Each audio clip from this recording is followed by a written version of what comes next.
Here at the Dragonfly House, we offer individual therapy for both the child with active caregiver involvement and then also individual therapy for the caregiver who might be struggling with the experience of being caregiver to a child in trauma.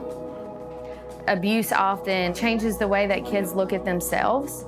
It changes the way that they look at other people. Allowing them to have a place to come in and to be vulnerable is so important. It's to really help them gain understanding of what happened.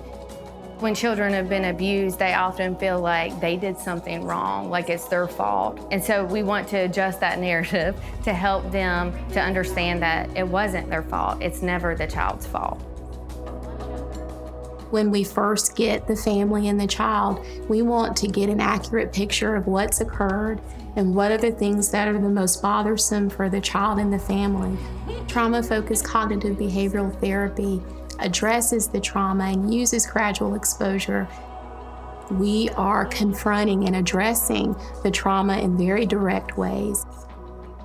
The difference between telling it with me and telling it in a forensic interview or other places where you've had to share is that in other places they're concerned with content. I'm concerned about when this happened, what was going on in your mind, what was happening in your heart, what were you experiencing in your body.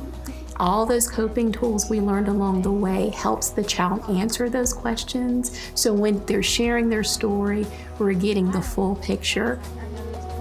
Ideally, we want to work with the whole family because trauma doesn't only impact the child, it impacts everybody involved.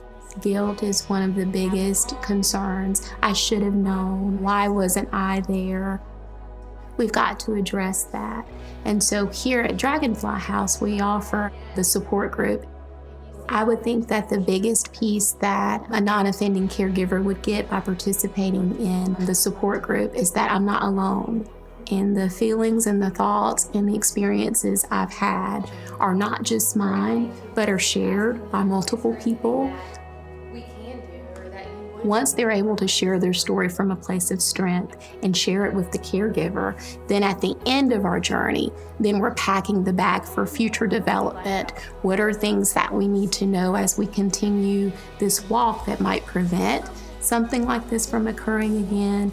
What's the future look like for you? What are the next steps? And kind of helping them move in that direction. To help them understand that it's okay, it's just being present with somebody, sitting with them in that pain, letting them know that there are people in this world to trust, helping them learn how to trust again.